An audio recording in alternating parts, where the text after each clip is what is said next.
जा कातिल गिरफ़्तार न थियण ख़िलाफ़ एहतिजाजी मुज़ाहिरो कयो वियो आहे। इन हवाले सां वधीक तफ़सील लाइ पेश आहे अबू बकर खोसो जी हीअ रिपोर्ट।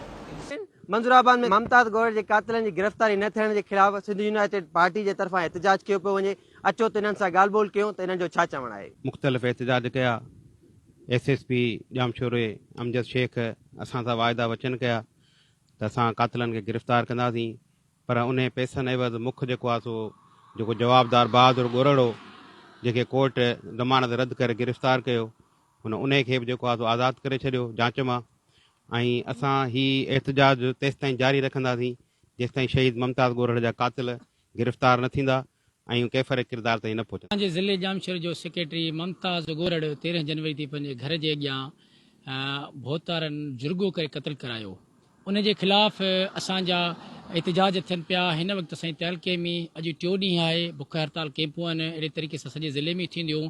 असांजो सिंपल मुतालबो आहे त जेको SSP आहे अमजद शेख साहिबु उन खे हटायो वञे ऐं कोटड़ी जेको SHO आहे कुर्बान कमराणी उन खे हटायो वञे, आयो उस्मान सोलंकीअ खे हटायो वञे ऐं असां आयला अख़्तियारनि खां इहा घुर था करियूं त शहीद मुमताज़ ॻोरड़ जा जवाबदार गिरफ़्तार करे उन्हनि खे कैफ़ किरदार ताईं पहुचायो वञे। असांखे इहो पूरो शक आहे पुलिस में माना असांखे तसली थी आहे त उहा मुलविस पहिरें ॾींहं खां वठी जेको कुर्बान कमराणी उन जे ॻोठ जो party union council Nodpur, union council Manzoorabad ऐं यूनियन काउंसिल खानोड़े तरफ़ां इहो एहतिजाजी मुज़ाहिरो असांजो थी रहियो आहे। इन में असां इहो पुरज़ोर अपील था कयूं 13 जनवरी ते असां सिंध यूनाइटेड पार्टी जो ज़िला सेक्रेटरी शहीद मुमताज़ ॻोरड़ खे बेदर्दाना तरीक़े सां शहीद कयो आहे।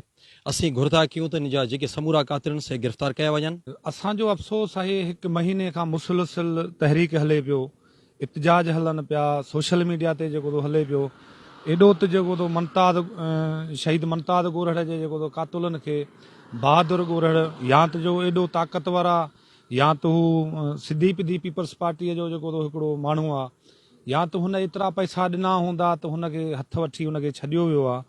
त असां जेको थो हीअ अॼु कैंप जे थ्रू मुतालबो था कयूं ऐं जेको थो आजी सिंध ऐं DIG हैदराबाद सुप्रीम कोर्ट ऐं हाई कोर्ट खां त महिरबानी करे जेको थो असांजे शहीद सां ऐं हुनजी फैमिलीअ सां ऐं सिंध यूनाइटेड पार्टीअ सां ऐं क़ौमी कारकुननि सां असां हुनजा दोस्त ऐं सभिनि सां जेको थो इंसाफ़ कयो वञे। इन्हनि इहो मुतालबो कयो आहे त उन्हनि जे कातिल मुमताज़ ॻोरड़ जे कातिलनि खे गिरफ़्तार कयो वञे, न त ॿी सूरत में असां पंहिंजी जेका एहतिजाज जो दाइरो वधाए सॼे सिंध में हड़तालूं कराईंदासीं। अबू बकर खोसो, KTN न्यूज़ मंजूराबाद।